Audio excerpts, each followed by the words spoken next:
প্রথম প্রশ্ন যেটা আসে সেটা হচ্ছে যে কলকাতা যে জায়গাটা, এই জায়গাটার উৎপত্তি কোথা থেকে হলো, বা বলো যে কলকাতার নামটা কোথা থেকে এলো। আচ্ছা, কলকাতা নামটা, হুম।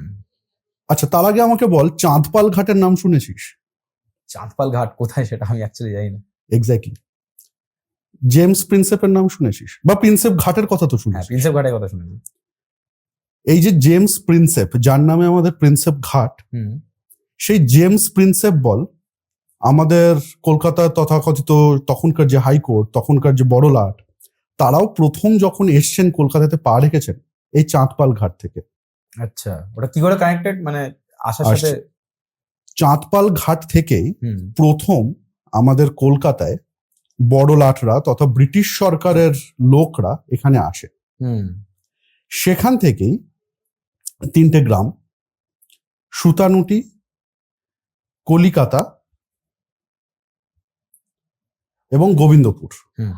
এই তিনটে গ্রাম নিয়ে আমাদের কলকাতা সৃষ্টি হয়। ঠিক।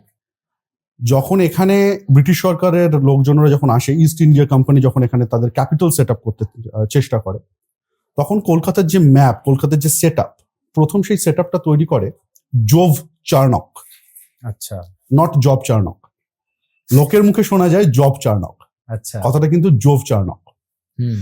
জোভ চার্নক এই কলকাতার ম্যাপটাকে তৈরি করেন, তথাকথিত পুরো জিনিসটাকে আইডিয়ালাইজ করেন। তারা এই কলকাতা পুরো জঙ্গল টাইপের ছিল অবভিয়াসলি তখন আচ্ছা। কিছুটা গ্রাম, কিছুটা জঙ্গল। জঙ্গল যদি বলিস, সাউথ ক্যালকাটা, তথাকথিত সাউথ ক্যালকাটা কিন্তু তখন এক্সিস্ট করতো না, তখন সেখানে জঙ্গল ছিল। এই যে গড়িয়াহাটের রাস্তাটা, যেটা নাকি গড়িয়াহাট, অ্যাকচুয়ালি গড়িয়া অঞ্চলের হাট, সেই গড়িয়া অঞ্চলে যে হাটটা বসতো সেটাই কিন্তু এখন রাসবিহারী এভিনিউ থেকে কানেক্টেড হয়ে গড়িয়াহাটের মোড়ে গিয়ে বসেছে। আচ্ছা। ওখানে কিন্তু কোনো গড়িয়াহাট বলে কোনো জায়গা ছিল না। ওই যে জায়গাটা পুরোটা দেখতে পাচ্ছিস, এই পুরোটা একটা জঙ্গল ছিল, ওখানে বাঘ ঘুরে বেড়াতো। একটা সময় এখানে বাঘ ঘুরতো।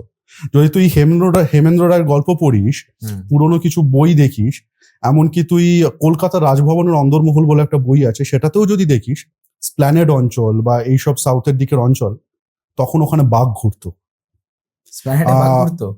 অ্যাকচুয়ালি তাই, এইসব জায়গা তখন এতটাই ডেন্স ফরেস্ট ছিল। 1920 সালে সিআইটি, ক্যালকাটা ইমপ্রুভমেন্ট ট্রাস্ট, তারা কলকাতাকে বিউটিফিকেশন এবং ইমপ্রুভমেন্ট করবার জন্য একটা কমিশন পায়। এই ক্যালকাটা ইমপ্রুভমেন্ট ট্রাস্ট তখন সাউথ কলকাতার উৎপত্তিটা হয়। সেখানে রিফিউজি কলোনি তৈরি হয় আস্তে আস্তে পরবর্তীকালে, সেখানে অনেক বাড়ি তৈরি হয়, যার মধ্যে অনেক বনেদি বাড়িও আছে। সেখানে তৈরি হয় রবীন্দ্র সরোবর লেক, এবং রবীন্দ্র সরোবর লেকের অনেকটাই আননোন যে ওটা কিভাবে তৈরি হলো বা কি হলো।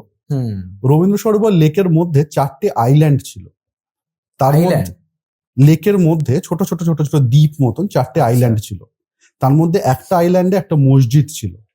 সেই মসজিদটাকে কানেক্ট করেছিল যে ব্রিজটা, সেটা তৈরি করেছিল বার্নস অ্যান্ড কোম্পানি। যেই বার্নস অ্যান্ড কোম্পানির হাওড়া ব্রিজের সঙ্গে যোগাযোগ রয়েছে। আচ্ছা, ওরা কি হাওড়া ব্রিজের কন্ট্রাক্টের সাথেও এক্স্যাক্টলি যুক্ত ছিল? আচ্ছা। যে টেন্ডারটা ডাকা হয়েছিল, সেই টেন্ডারটা যখন ফ্লোট করানো হয়েছিল ইন্ডিয়ান গভর্নমেন্টের তরফ থেকে, বেঙ্গল গভর্নমেন্টের পক্ষ থেকে, তখন সে বেঙ্গল গভর্নমেন্ট যে টেন্ডার দেয় সেই কাজটা পায় হচ্ছে যে 4টে মাথা, তার মধ্যে একটা হচ্ছে বার্নস অ্যান্ড কোম্পানি। আচ্ছা।